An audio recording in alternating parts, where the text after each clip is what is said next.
नमस्ते, मेरा नाम है दिव्यांशु। लाइव हिंदुस्तान के न्यूज़ वीडियो में आपका स्वागत है। मिडिल ईस्ट में जंग की आहट इस वक्त तेज होती नजर आ रही है। अभी कुछ देर पहले उम्मीद जताई जा रही थी कि शांति के लिए अमेरिका और ईरान के बीच बातचीत हो जाएगी, कुछ निकलकर सामने आ जाएगा।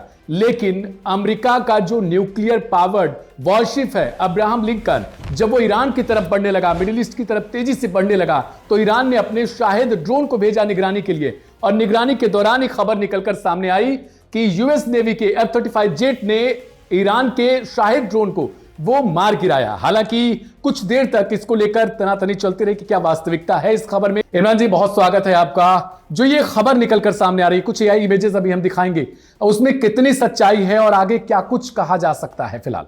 बिल्कुल, एक निगरानी ड्रोन जो कि ईरान के क्षेत्र में ही उड़ा था और ये कहा गया कि अमेरिका ने उसे टारगेट पर लिया है।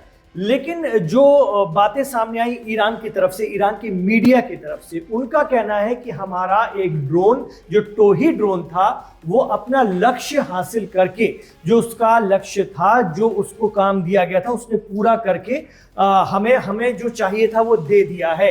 इसके बाद उन्होंने ये कहा है कि हमारे उस ड्रोन में कुछ तकनीकी खराबी आई जिसका संपर्क हमसे टूटा है, उसकी हम जांच करेंगे। इस तरह की बात ईरानी मीडिया के हवाले से सामने आ रही है। लेकिन उससे बढ़कर जो जानकार बता रहे हैं वो ये कि ईरान ने अपना ड्रोन, जो शाहिद ड्रोन है, एक बार फिर अमेरिकी जंगी बेड़े के ऊपर उड़ा दिया। और अपने आप में ये बड़ी बात है जिसके लिए अमेरिका बार बार ललकारता रहा है, चेतावनी देता रहा है, लेकिन ईरान ने वो फिर से करके दिखा दिया। उसकी बड़ी वजह भी है क्योंकि ईरान लगातार अपने क्षेत्र में युद्धाभ्यास कर रहा है, नेवल एक्सरसाइज कर रहा है, और फरवरी के मध्य में चीन और रूस के साथ बड़े पैमाने पर वो होना है। यही वजह है कि अमेरिका को इस बात की टेंशन थी। तो खबर ये भी रही कि थोड़ा सा अमेरिका पीछे हटने की तैयारी में है। लेकिन इस बीच ये हो जाता है जो अपने आप में बताता है कि एक तरह की इसको झड़प भी मान सकते हैं, एक तरह से झड़प होने जैसा भी इसको हम मान सकते हैं। ये उस वक्त की इमेज जो है वो एआई के थ्रू है।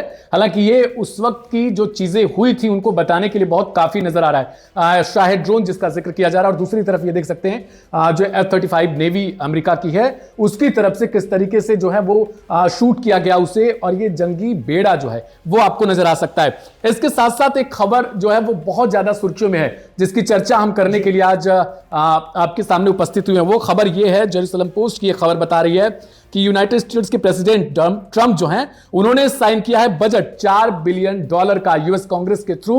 और ये जो एक तरीके का एड है, मिलिट्री एड है, और इसमें बहुत चीजें काफी हैं जो ये बता रही हैं कि आने वाले समय में कुछ बड़ा हो सकता है। इमरान जी, पहले मैं ये बता दूं कि आखिर इस $4 बिलियन में आखिर है क्या।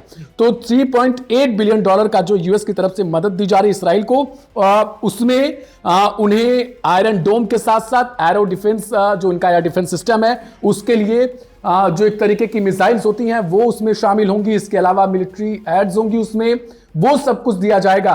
तो क्या इसे हम समझ सकते हैं कि इसराइल जो बीते कुछ दिनों से लगातार अमेरिका से कह रहा था कि अगर इस वक्त आपने युद्ध छेड़ा तो हम मुश्किलों में फंस जाएंगे, तो अमेरिका की तरफ से ये तैयारी की जा रही है?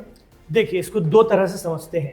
जरा आप ऊपर की तस्वीर में लाइए जहां पर अमेरिकी F-35 ने दावा किया है कि उसने, ये वाली तस्वीर, कि उसने ईरान के एक शाहिद ड्रोन को, जो कि टोही ड्रोन था, उसे उड़ाया है। अब आप इसके पीछे की बड़ी बात जो एक्सपर्ट बताते हैं, खासतौर से डिफेंस के एक्सपर्ट बताते हैं, कि एक ईरानी बेहद सस्ते ड्रोन के लिए अमेरिका को F-35 उड़ाना पड़ा। यही तो ईरान भांपने की कोशिश कर रहा था कि हमारे छोटे हथियारों पर अमेरिका का क्या एक्शन होता है। और ईरान ने वो भांप लिया, उसका जो लक्ष्य था उसने वो पूरा कर लिया। आप सोचिए, कुछ लाख की चीज में करोड़ों की। तो आप सोचिए, जब अमेरिका को इतना खर्चा करना पड़ रहा है, तो अगर इजराइल उस चपेट में आया तो उसका कितना नुकसान होगा। यही वजह है कि कुछ दिनों पहले इजराइल ने अमेरिका से साफ कह दिया था कि अगर आप ईरान पर हमला करने जा रहे हैं तो पहले हमारा बंदोबस्त कीजिए, क्योंकि हम ईरानी मिसाइलों को नहीं रोक सकते। हमारे पास 700 मिसाइल तक रोकने की कैपेसिटी है, और ईरानी मिसाइल तो 2-2 हजार के बल्क में आने की तैयारी में है। एक खबर थी कि 2000 मिसाइल एक साथ छोड़ने की तैयारी है। पर डे हर दिन 300 मिसाइल तैयार हो रही हैं। ऐसे में इस्राइल का एयर डिफेंस सिस्टम जो बहुत खर्चीला है वो पानी मांग जाएगा, और जब इतना ज्यादा खर्चा होगा तो इस्राइल की आर्थिक स्थिति खराब होगी। यही वजह है कि अमेरिका ने जंग से पहले इस्राइल की फौरी मदद की है, न सिर्फ पैसों से मदद की है बल्कि साजो सामान से भी मदद की है। इससे आप ये भी आकलन लगा सकते हैं कि जंग अभी टली नहीं है। भले ही तुर्की में बातचीत को लेकर के चर्चा चल रही है 6 फरवरी से, लेकिन इधर अगर अमेरिका इस्राइल को साजो सामान और पैसा दे रहा है तो वो उसकी उसी चिंता की वजह से दे रहा होगा कि भाई ईरान से भिड़ने से पहले हमारा बंदोबस्त कर दो, क्योंकि हम इतना आर्थिक नुकसान नहीं उठा पाएंगे। जो अमेरिका अब एक ड्रोन को रोकने में अमेरिका F-35 उड़ा रहा है, तो आप सोचिए कि ईरान के सस्ते हथियारों के सामने इस्राइल और अमेरिका की ये जंग कितनी महंगी पड़ने वाली है। बिल्कुल, ये आयरन डोम की तस्वीरें हम आपको दिखा रहे हैं, जो कहीं ना कहीं ईरान की मिसाइल्स को इंटरसेप्ट करने में बहुत ज्यादा नाकाम नजर आया था। ये उस वक्त की कुछ खबरें हैं जो मैं आपके लिए लेकर आया हूं। Why the Iron Dome can't stop Iran ballistic missiles. ये उस वक्त खबर चल रही थी जब 12 दिन की जंग चली थी इमरान जी। उस वक्त ये नजर आ रहा था कि किस तरीके से आयरन डोम, जिसकी ढोल पीटता था इसराइल कि नहीं हम सबको रोक देते हैं, 100% हमारा जो है वो सुरक्षा का एक अवैध किला बना हुआ है, तो वो उस टाइम इन खबरों की चर्चा हो गई थी। आयरन डोम फेल क्यों हो रहा है? आयरन डोम फेल हुआ था, अमेरिका का दिया हुआ एक डेविड स्लिंग वो भी फेल हुआ था। कारण यही था कि ईरान, किसी ने सोचा भी नहीं था, जो 12 दिनों की जंग में जून 2025 में ईरान ने दिखाया वो बल्क में उनकी नीति ही है। जो मिसाइल सिटी बार बार ईरान दिखाता रहा है 12 दिनों की जंग से पहले भी, तो इस्राइल हो, अमेरिका हो या पश्चिम उसे बहुत हल्के में लेता था। लेकिन इस मिसाइल सिटी का इस्तेमाल क्या होता है वो 12 दिनों की जंग में इस्राइल को अच्छी तरह से समझ में आ गया कि उसका, जिसको लेकर के उसको बड़ा फख्र था और बहुत उसको लेकर के वो इस बात को लेकर के इतराता भी था कि हमारे पास दुनिया की सबसे बेहतरीन एयर डिफेंस तकनीक है, जिसने 12 दिनों की जंग के दौरान हाथ खड़े कर दिए थे, क्योंकि इतनी ज्यादा मिसाइलें आई थी कि किसको रोकें और किसको जाने दें समझ से बाहर हो गया था। क्योंकि ये भी एक तकनीक है और तकनीक की भी सीमाएं रहती हैं। लेकिन जब आप बल्क में हथियार चलाएंगे, ईरान की तो पॉलिसी है सस्ते हथियार बनाओ और बेतहाशा चलाओ। आप कितना रोकोगे? बड़े बड़े दुश्मन के लिए बड़ा चैलेंज साबित होता है। ये खबर मैं बता रहा हूं आपको, और एक खबर जो है वो इसराइल की ही एक चैनल है उसके ऊपर लगाई गई थी कि the Iron Dome actually was not design to intercept ballistic missiles.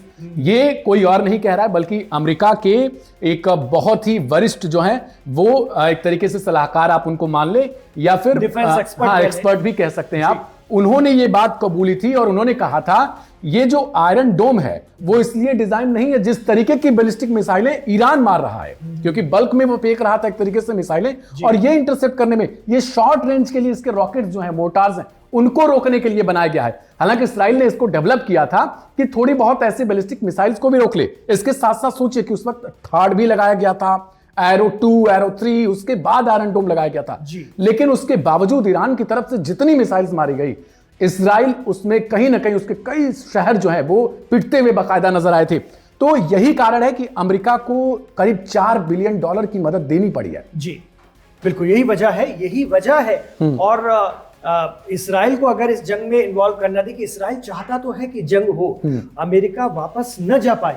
जितना लाव लश्कर के लेकर वो खर्चा करके आया है, अगर खाली हाथ लौट गया तो इस्राइल के उस ख्वाब का, जिसको लेकर के उस पर आरोप भी लगता है, और उसके कई बड़े नेता कई बार बोल चुके हैं सार्वजनिक रूप से कि हमारा लक्ष्य है ग्रेटर इस्राइल बनाना, और उसमें सबसे बड़ा रोड़ा अगर कोई देश है तो वो है सिर्फ और सिर्फ ईरान। बाकी अरब देश तो देखिए एक तरह से या तो इस्राइल के से अब्राहम अकॉर्ड के जरिए जुड़ गए हैं, या पर्दे के पीछे उससे समझौते कर चुके हैं, या एक तरह से एक दूसरे को न छेड़ने का अघोषित एक तरह से करार हो चुका है। लेकिन ईरान वाहिद या एकमात्र एक ऐसा मुल्क है जो कि बाकायदा खड़ा हुआ है, जो कहता है कि हम इस्राइल के वजूद को नहीं मानते, जो साफ तौर पर कहता है हमारी फॉरेन पॉलिसी का हिस्सा है मस्जिद अक्सा को आजाद कराना, यरूशलेम को आजाद कराना। और यरूशलेम अभी किसका हिस्सा है? इस्राइल का हिस्सा है। तो सीधी सी बात है, इस्राइल चाहता तो है कि ईरान को खत्म किया जाए, उसके वजूद को खत्म किया जाए, लेकिन दिक्कत यह है कि वो बिना अमेरिका के मुमकिन नहीं है। और यही वजह है कि वो अमेरिका को जाने नहीं देता उस खित्ते से, लेकिन डरता भी है कि अगर जंग हुई तो सबसे ज्यादा मार उसे पड़ेगी, जो उसने जो जून 2025 में देख चुका है। तो वो चाहता है जंग भी हो, वो भी सेफ रहे, और इस्राइल का मतलब ईरान को भारी नुकसान हो। यही वजह है कि उसने अमेरिका से मदद मांगी, जो उसे मिल गई है। देखिए, अब खबरें भी आने लगी हैं कि US Iran high level talks in doubt after US downs Iranian drone. Shahid drone को जब अमेरिका की तरफ से मारा गया, उसके बाद से अब खबरें जो है मिडिल ईस्ट में चलने लगी हैं कि क्या बातचीत हो पाएगी 6 फरवरी को जो होनी है, क्या वो शांति लौट आ पाएगी। लेकिन दूसरी तरफ एक और चीज इमरान जी मैं समझना चाहूंगा कि जिस तरीके से पिछले दिनों जब जून की हम बात कर रहे हैं, चर्चा उन 12 दिनों की जंग की हो रही है, तो उसमें भी यह खबर थी कि अमेरिका बातचीत के लिए मेज पर बुला रहा था, लेकिन मेज पर बुलाते दूसरी तरफ से उसने हमला भी कर दिया। High level talks reportedly being arranged between the United states and Iran, उस टाइम भी ये खबरें थी। जी दिव्यांशु, हमला अमेरिका ने नहीं किया था, इस्राइल ने किया था। ईरान और अमेरिका बिल्कुल बातचीत की टेबल पर आ गए थे, उनकी 2 से 3 दौर की बातचीत हो गई थी, निर्णायक स्थिति पे पहुंच रहे थे न्यूक्लियर एनरिचमेंट को लेकर, और माहौल बड़ा खुशगवार बन रहा था कि 13 जून 2025 की अल सुबह अचानक आईआरजीसी के टॉप कमांडर्स को इस्राइल ने निशाना बना दिया। जैसे ही ये होता है, 12 घंटे बाद ईरान ने रिएक्ट किया, उसी शाम ईरान ने रिएक्ट किया इस्राइल पर, और जो कुछ भी समझौते की एक बातचीत की एक कड़ी जुड़ी थी वो उसी वक्त टूट गई, क्योंकि इस्राइल ने अमेरिका से कहा कि भाई देखिए, इन्होंने तो हम पर हावी हो रहे हैं, आप कुछ कीजिए, हमें बचाइए। और उसके 12 दिन बाद यानी 22 जून 2025 को अमेरिका ने ईरान के 3 न्यूक्लियर सेंटर्स पर हमला करने का दावा किया और बड़ा भारी नुकसान पहुंचाने का दावा किया। लेकिन हम चर्चा कर चुके हैं कि वो दावे की आज फिर उसी न्यूक्लियर को लेकर के वो बैठ रहा है। तो जब आपने उसको खत्म ही कर दिया तो फिर उसी पर बातचीत क्यों करने आप चले हैं। और जो बातचीत और जो तनाव शुरू हुआ था प्रदर्शनों को लेकर, ईरान में प्रदर्शन और तख्ता पलट को लेकर, वो न्यूक्लियर पर कैसे आ गया, ये भी ऐसे कई सवाल हैं जो अमेरिका, जिसके जवाब सिर्फ अमेरिका ही जानता होगा।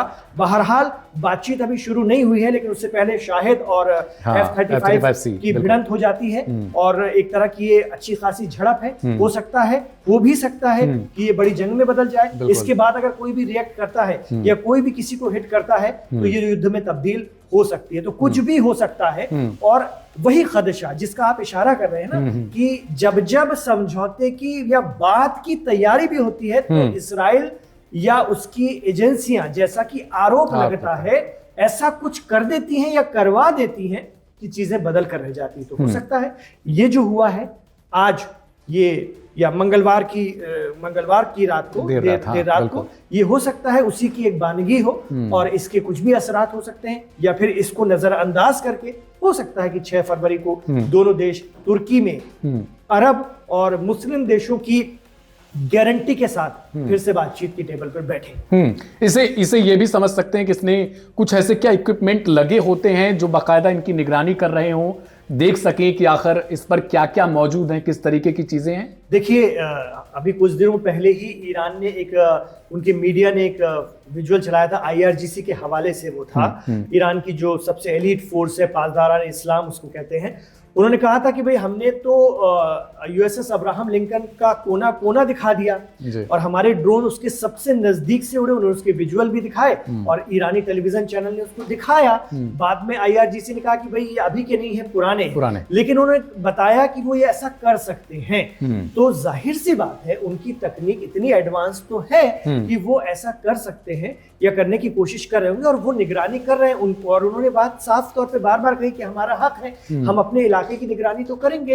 अगर आपका कोई जहाज हमसे 700 किलोमीटर दूर खड़ा है, जो अब खबर आ रही है, इसकी पुष्टि हालांकि हम नहीं कर सकते, लेकिन जो खबर है, चर्चा है कि वो 700 किलोमीटर से अब 1400 किलोमीटर मतलब पीछे चला गया है, ये खबर आ रही है। तो ये ईरान की इसी एक्टिविटी की वजह से हुआ है। जैसा कि बताया जा रहा है।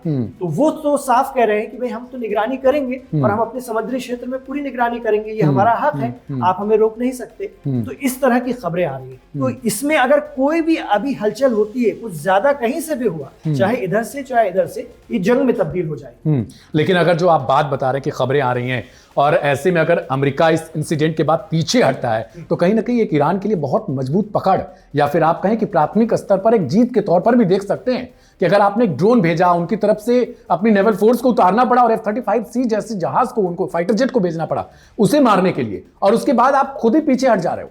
देखिए दिवांशु, ईरान की जीत की कहानी तो उसी वक्त लिखनी शुरू हो गई थी जब अमेरिका ने इतने तनाव के बावजूद, इस कदर तनाव के बावजूद कि वो अपना सारा खर्चा करके फारस की खाड़ी में मौजूद है अपने लाओ लश्कर के साथ, कहा कि बातचीत की टेबल पर आते हैं। यही अपने आप में ईरान की कूटनीति की और ईरानी डिफेंस ताकत की सबसे बड़ी जीत है। ये इतनी तनाव के बावजूद अमेरिका को बात करने के लिए फिर वहीं पीछे आना पड़ा है। तो आप समझ सकते हैं कि अमेरिका पर भी प्रेशर है और उनका अंदरूनी प्रेशर भी है, अरब देशों का भी प्रेशर है, क्योंकि जंग होगी तो अरब देश पिसेंगे, उनको भी भारी नुकसान होगा, उनकी अपनी बड़ी बड़ी योजनाएं हैं आगे के लिए। तो वो सारा प्रेशर है। तो इसको आप ईरान की कूटनीतिक जीत के तौर पर या ईरानी ताकत की जीत के तौर पर जरूर देख सकते हैं और देखना भी चाहिए।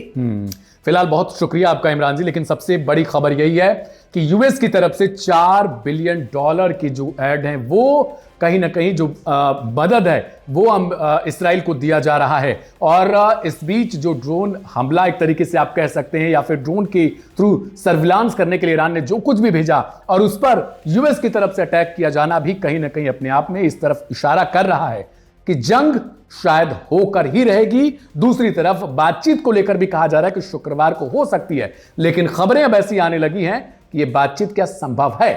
ऐसे में आप क्या सोचते हैं कमेंट बॉक्स में जरूर लिखिएगा। लाइव हिंदुस्तान पर मिडिल ईस्ट की और ईरान से जुड़ी वो तमाम खबरें, चाहे वो अमेरिका के साथ तनाव की हो, वो लगातार आप तक मिलती रहेंगी। नमस्ते, शुक्रिया।